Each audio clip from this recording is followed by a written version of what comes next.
하나님의 말씀 에베소서 1장 1절에서 2절 말씀 우리 같이 읽겠습니다. 하나님의 뜻으로 말미암아 그리스도 예수의 사도된 바울은 에베소에 있는 성도들과 그리스도 예수 안에 있는 신실한 자들에게 편지하노니 하나님 우리 아버지와 주 예수 그리스도로부터 은혜와 평강이 너희에게 있을지어다. 아멘. 여러분 잠깐 동안 넌센스 성경 퀴즈를 내도록 하겠습니다. 한번 맞춰보시기 바랍니다. 인류 최초로 외과 수술을 받은 사람이 누구입니까? 최초로 외과 수술을 받은 사람 아담이죠. 갈비뼈가 보편 받았습니다. 모든 사람에게는 있지만 아담과 하와에게는 없는 것이 무엇이겠습니까? 배꼽이 없습니다. 네. 인류 최초로 하늘을 난 사람이 누구겠습니까? 에녹입니다. 공중을 하나님께서 들림 받았죠. 아이를 낳기 원하는 사람이 꼭 읽어야 할 성경책이 무엇입니까? 에베소서. 네, 그렇죠. 오늘 우리 읽은 에베소서입니다. 네, 아이를 낳기 원하는 사람이 꼭 읽어야 될 성경책이 에베소서입니다. 그럼 사실 에베소서는 하나님께서 낳은 자녀들인 교회에 대한 이야기가 나옵니다. 하나님께서는 예수님 안에서 예수를 믿는 자들에게 하나님의 자녀가 되게 하셨죠. 에베소서는 하나님의 자녀들이 예배하며 교제하며 살아가는 공동체인 교회가 어떤 곳인지를 말하고 있습니다. 에베소서를 통해서 우리는 교회가 무엇인지를 잘 이해할 수 있게 됩니다. 오늘부터 여러분과 함께 에베소서를 함께 살펴보고자 합니다. 에베소는 어떤 곳이었냐면 로마 제국의 5대 도시 중에 하나로 지금의 터키 서부 해안에 있는 항구 도시였습니다. 인구가 한 25만 정도로 당시에 굉장히 많은 인구였죠. 아시아 지방의 교통과 상업의 중심지였습니다. 또한 종교의 중심지이기도 했습니다. 풍요의 여신이었던 아데미, 여러분 다이애나라고 아십니까? 아데미 신전이 있는 곳이었습니다. 아데미 신전은 고대의 7대 불가사의 중에 하나였고 아데미는 온 아시아에 걸쳐서 숭배를 받았습니다. 또한 에베소에는 2만 5천 명이나 관람할 수 있는 거대한 원형 극장이 있었습니다.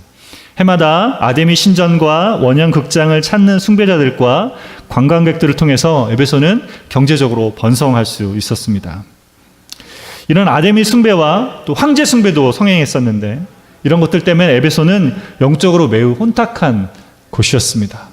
주술과 마술도 유명했는데 특히 귀신을 쫓는 마술과 부적을 파는 사업이 매우 번창했습니다. 사도행전 19장에 보면 바울의 사역으로 인해서 사람들이 엄청난 양의 마술책을 태운 일이 나옵니다. 그만큼 사람들이 다 가지고 있었다는 거예요. 그 마술책을. 그죠? 예. 사도 바울은 3차 전도 여행 중에 에베소에서 2년 반 정도를 머물면서 가르치는 일을 했습니다. 처음 석 달은 회당에서 가르치다가 두란노 서원으로 옮겨서 2년 동안 그곳에서 날마다 말씀을 가르치는 일을 했습니다. 소아시아에 있던 많은 사람들이 에베소에 와서 바울의 가르침을 받고 주님을 믿었습니다. 그 중에 에바브라라는 사람도 에베소에서 바울에게 배워서 골로새 지방에 가서 교회들을 세웠습니다. 이렇게 가르친 결과로 에베소와 소아시아 지방의 여러 가정 교회들이 세워지게 됐습니다. 이 편지를 쓰고 있는 바울은 지금 3차 전도여행을 끝나고 예루살렘에 갔다가 로마에 지금 와 있습니다. 어떻게 와 있습니까? 감옥에 붙잡힌 상태로 죄수의 몸으로 지금 판결을 받기에 와 있습니다.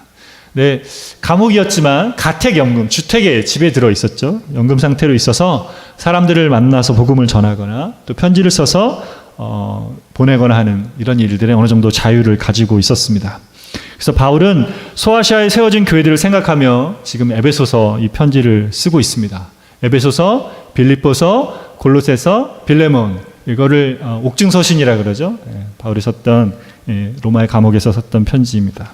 그 에베소 지역뿐 아니라 소아시아 지역의 여러 교회들이 이 편지를 회람해서 읽기를 의도하고 적었습니다. 에베소서는 크게 두 부분으로 나눠집니다. 6장까지 되어 있는데 1장과 3장에서는 하나님께서 그리스도를 통해 세우신 교회가 어떤 곳인지를 이야기하고 있습니다. 교회의 기초가 무엇이고 무엇을 목적으로 하고 있는지를 설명합니다. 그리고 후반부 4장에서 6장에서는 교회가 어떻게 삶을 살아가야 되는지에 대해서 이야기하고 있습니다. 실천에 대한 이야기를 하고 있는 거죠. 사도행전 20장에 보면 바울은 로마에 오기 전에 에베소 교회 장로들을 만나서 이렇게 말하는 것이 나옵니다. 내가 떠난 후에 흉악한 이리가 너희에게 들어와서 그 양떼를 아끼지 아니하며 또한 너희 중에서 또 제자들을 끌어 자기를 좇게 하려고 어그러진 말을 하는 사람들이 일어날 줄을 내가 아노니, 이렇게 말하고 있습니다. 사도 바울은 거짓 교사들에 의해서 에베소 교회가 혼란을 겪게 될 것을 알았습니다. 그래서 바울은 지금 교회가 무엇인지, 교회의 목적이 무엇이며 교회는 어떤 모습으로 살아야 지는지에 대해서 알려주기 위해서 이 편지를 쓰고 있는 것입니다. 우리가 살고 있는 이 시대, 이 템파 땅이 마치 에베소와 같습니다. 이 시대가 영적으로 혼탁합니다. 무엇이 참 진리인지 흐려져 있습니다. 교회를 다니면서도 교회가 어떤 곳인지를 잘 알지 못합니다. 왜 교회에 다니는지, 어떻게 교회가 세워지는지, 교회의 능력이 무엇이며 어떻게 살아가는지를 잘 모르는 사람들이 많이 있습니다. 에베소서를 이 말씀을 나누면서 하나님께서 세우신 교회가 어떤 곳인지를 새롭게 알아가게 되기를 원합니다. 교회에 대한 바른 이해를 통해서 바르고 건강한 신앙생활이 세워져 가게 되기를 소망합니다. 바울은 에베소서를 시작하면서 다른 서신에서처럼 인사말로 시작합니다. 오늘은 에베소서에 바울이 전하는 인사말을 통해서 하나님께서 가르치시는 것을 나누기를 원합니다. 첫 번째로, 교회의 직분은 하나님의 뜻을 따라 세워집니다. 1절 상반절 말씀을 우리 같이 읽겠습니다. 상반절, 하나님의 뜻으로 말미암아 그리스도 예수의 사도된 바울은 편지를 시작하면서 자신이 하나님의 뜻으로 인해서 그리스도 예수의 사도가 되었다라고 밝힙니다. 에베소서 2장 20절에 보면 교회는 사도들과 선지자의 터 위에 세워졌다라고 말합니다. 그런 의미에서 사도는 중요한 직분입니다. 사도가 누구입니까? 사도 아포스톨로스는 보냄을 받은 사람이라는 말입니다. 예수님이 10주 제자를 가리킵니다. 하나님께서 예수님을 이 땅에 보내신 것처럼 예수님께서 복음을 전하기 위해서 12명의 제자들을 세상에 보내셨습니다. 예수님께서 이들과 공생의 3년 동안 함께 하시며 가르치시고 복음을 전파할 권세를 주셨습니다. 바울은 이 12제자에 속한 사람이 아니었습니다. 근데 바울은 왜 자신이 사도가 되었다라고 말하는 것입니까? 바울은 예수님을 믿는 사람들을 감옥에 가두려고 다메섹으로 가는 중에 주님을 만나게 됩니다. 사도행전 9장 15절에 보면 주님께서 내 이름을 이방인과 임금들과 이스라엘 자손들에게 전하기 위해 택한 나의 그릇이라고 하셨습니다. 이렇게 바울은 주님께서 친히 세우신 자로 사도로 부름을 받았습니다. 바울이 예수님을 잘 따르고 열심히 믿어서 사도로 부름 받은 것이 아니었습니다. 사람이 세웠다면 세웠겠어요? 사람이 세웠으면 자격이 없다고 안 세웠을 것입니다. 교회를 박해하는 바울을 절대로 사도로 세우지 않았을 것입니다. 그런데 주님께서 그분의 뜻 가운데서 바울을 사도로 세우신 것입니다. 그래서 바울은 자신이 하나님의 뜻으로 말미암아 사도가 되었다라고 말하는 것이죠. 바울은 에베소서 3장 8절에 모든 성도 중에 지극히 작은 자보다 더 작은 자라고 자신에 대해서 말하고 있습니다. 그는 자신이 주님 앞에, 성도들 앞에 어떤 사람인지를 잘 인식하고 있습니다. 주님 앞에 사도로 세움 받을 자격이 전혀 없는 자였지만 하나님의 뜻 가운데 자신이 이방인의 사도로 세움을 입었다는 것을 알고 있는 것입니다. 이 인식 속에 바울은 에베소서 교회를 향해 보내는 편지의 자기가 누구인지를 밝히고 있는 것이죠. 왜 자신이 주님의 사도인 것을 적고 있는 것입니까? 하나님의 뜻으로 세움을 받아서 그리스도의 영광을 위해서, 에베소 교회의 유익을 위해서 자신이 사도되었다는 것을 알리고 있는 것입니다. 이 사명의식을 따라서 지금 로마의 감옥에서 복음을 전하고 있으며 편지를 전하고 있다는 것을 말하고 있는 것입니다. 자신의 부끄러움을 몰라서가 아닙니다. 부끄러운 자이지만 하나님의 뜻을 따라 세워주신 직분을 충성되이 감당하고 있는 것입니다. 여러분, 이것이 교회의 직분을 가진 사람이 가져야 할 태도입니다. 교회의 직분은 오직 하나님의 뜻 가운데서 그리스도의 영광과 교회의 이익을 위해서, 섬기기 위해서 주어진 것입니다. 자신을 보면 자랑할 것이 없이 부끄러운 사람이지만 하나님께서 세우셨기 때문에 그 일을 성실히 감당하는 것입니다. 목사가 되고 또 장로가 되고 집사가 되고 권사, 교사의 직분을 갖게 되는 것은 하나님의 뜻으로 되는 것입니다.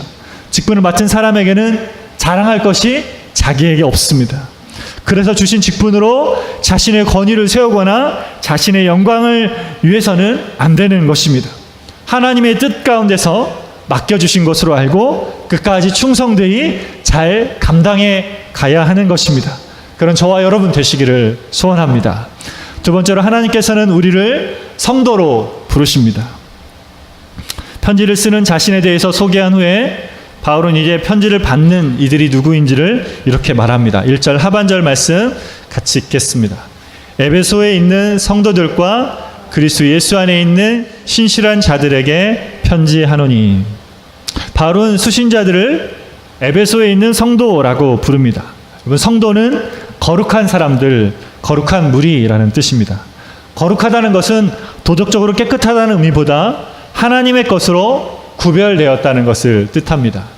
그리스도인인 우리가 성도로 불리는 것은 그리스도인 예수 그리스도와 맺고 있는 관계 때문인 것입니다. 그리스도의 십자가를 통해 우리는 하나님을 향해 하나님을 위해 구별된 자가 된 것입니다. 우리가 하나님을 위해 거룩한 삶을 살았을 때에 하나님께서 우리를 성도라고 부르신 것이 아닙니다. 먼저 예수님께서 우리를 성도라 불러주시고 그 호칭에 맞는 삶을 살라고 하시는 것입니다. 이들이 지금 어디에 있다고 바울이 말합니까? 에베소에 있는 성도들이라고 말합니다. 바울은 세상과 구별된 성도가 된 사람들이 에베소에 있다고 말하고 있습니다. 세상과 구별되지만 우상 숭배의 땅, 영적으로 혼탁한 지역인 에베소에 살고 있다는 것을 기억하게 하고 있습니다. 주님은 우리에게 세상을 떠나 살도록 하지 않으시고 세상 가운데 살게 하셨습니다. 거기에 우리 그리스도인들의 씨름이 있고 거기에 우리 그리스도인들의 영광이 있습니다. 우리가 살아가는 삶의 주소는 매주 모여 예배 드리는 이 처소가 아닙니다. 세상 속에 있죠. 우리 안에 있는 빛이 비추어야 할 곳이 바로 세상입니다. 날마다 일하는 자리에서 여러분 어떻게 행하고 계십니까? 그렇게 일하는 자리에는 성실함도 있어야 되고 정직함도 있어야 합니다. 그리고 뱀 같은 지혜도 있어야 되고 그리스도인의 생명력도 있어야 합니다. 그렇게 구별된 자로 세상 가운데서 그리스도의 빛과 생명을 비추는 저 여러분 되시기를 바랍니다. 바울은 계속해서 그리스도 예수 안에 있는 신실한 자들에게라고 말하고 있습니다. 이것은 또 다른 사람들을 말하는 것이 아니라 에베소 성도들을 가리키는 말입니다. 에베소에 있는 성도들 즉 그리스도 예수 안에 있는 신실한 자들에게라고 말하는 것이죠. 성도들은 신실한 자들입니다. 여기서 신실하다는 것은 헬라어로 피스토이스라는 단어를 사용하는데 신약의 여러 곳에서 이 단어는 믿는 사람들을 가리키는데 사용되었습니다. 여기 신실한 자들은 그리스도를 참되게 믿는 자들을 의미합니다. 그리스도를 참되게 믿고 있는 자들에게 하나님께서 주시는 것이 무엇입니까? 은혜와 평강입니다. 2절 말씀 우리 같이 읽겠습니다. 하나님 우리 아버지와 주 예수 그리스도로부터 은혜와 평강이 너희에게 있을지어다. 한 번 더 읽겠습니다. 하나님 우리 아버지와 주 예수 그리스도로부터 은혜와 평강이 너희에게 있을지어다. 아멘. 바울이 여러분 무엇을 구하고 있습니까? 하나님 우리 아버지와 주 예수 그리스도께서 주시는 은혜와 평강이 에베소서 성도들에게 있기를 구합니다. 여러분 에베소 성도 중에는 헬라인도 있었고 유대인도 있었습니다. 헬라인들은 일반적으로 인사할 때 은혜를 구하면서 인사를 합니다. 그 유대인들은 샬롬 이러면서 평강을 구하면서 인사를 합니다. 사도 바울이 지금 인사말로 은혜와 평강을 구하면서 에베소 성도들에게 이렇게 인사를 하고 있는 것이죠. 단순히 인사만을 하고 있는 것이 아니라 그렇게 참으로 하나님 아버지께서 예수님께서 주시는 은혜와 평강이 있기를 구하고 있는 것입니다. 여러분, 은혜는 자격이 없는 자들에게 베풀어 주시는 하나님의 무조건적인 호의를 말합니다. 우리가 하나님과 원수 되었음에도 불구하고 구원받을 자격이 없음에도 불구하고 그래서 죄로 인해서 마땅히 죽을 수밖에 없는 존재임에도 불구하고 하나님께서 조건 없이 그리스도의 피로 우리를 구원해 주시는 것이 은혜입니다. 에베소 2장 8절 말씀 우리 한 번 더 같이 읽겠습니다. 너희가 그의 은혜로 인하여 믿음으로 말미암아 구원을 얻었나니 이것이 너희에게서 난 것이 아니요 하나님의 선물이라 이렇게 말씀하고 있습니다. 하나님께서 거저 주시는 선물이 은혜인 것이죠. 은혜를 믿게 하시고 은혜를 베풀어 주시는 것입니다. 평강은 하나님의 은혜를 받은 자가 누리는 것입니다. 평강은 전쟁이나 다툼이 없는 상태를 말합니다. 예수님께서 십자가의 죽으심으로 하나님과 사람 사이를 화목하게 하셨습니다. 이 화목이 뭡니까? 피스죠. 평강입니다. 하나님과 화목된 관계가 모든 평강의 시작입니다. 하나님과 화목이 없이는 누구도 참된 평강을 맛볼 수가 없습니다. 하나님의 은혜로 죄사함을 받은 사람만이 마음에 흔들리지 않는 고요한 평안을 소유하게 됩니다. 이 평강은 하나님께 속한 하나님께서 주시는 평강입니다. 그래서 바울은 은혜와 평강이 하나님 우리 아버지와 주 예수 그리스도를 쫓아 주어진다라고 말하고 있습니다. 여러분, 세상의 어떤 것도 우리에게 참 평강을 주지 못합니다. 물질도 또 친구도 가족들도 이런 평강과 은혜를 줄 수가 없습니다. 오직 하나님 아버지와 예수님으로부터 오는 것입니다. 예수님을 믿어 하나님을 아버지로 모신 자들만이 누릴 수 있는 것이죠. 예수 그리스도를 주님으로 모신 자들만이 누릴 수 있는 것입니다. 더 이상 자기가 주인이 아니라 예수 그리스도께서 자기 삶의 주인인 것을 인정하는 사람만이 이 은혜와 평강을 누릴 수 있게 되는 것입니다. 에베소 성도들은 이미 은혜와 평강을 경험한 사람들이었습니다. 그러나 바울은 이 인사 속에서 그 은혜와 평강이 에베소 성도들에게 더 풍성하게 계속 경험되어지기를 구하고 있습니다. 에베소서의 내용을 통해서 하나님 아버지와 그리스도께 베푸신 은혜를 더 많이 깨달아 알므로 더 깊은 평안을 누리고 더 깊은 은혜를 누리며 전하는 자들이 되기를 구하고 있는 것입니다. 여러분 요즘에 어떻게 보내고 계십니까? 마음속에 하나님 아버지 또 예수님께서 주시는 평강이 여러분 마음 가운데 가득 차 계십니까? 하나님께서 베풀어 주신 은혜가 날마다 심령 가운데 넘쳐나고 계십니까? 소망하기는 날마다 하나님 아버지와 우리 주 예수 그리스도로부터 여러분에게 은혜와 평강이 넘쳐나게 되기를 소원합니다. 주님께서 나를 믿는 자는 그 배에서 생수의 강이 넘쳐난다고 말씀하신 것처럼 날마다 주님이 주시는 생명의 은혜와 평강이 여러분의 심령 안에 넘쳐나게 되기를 소원합니다.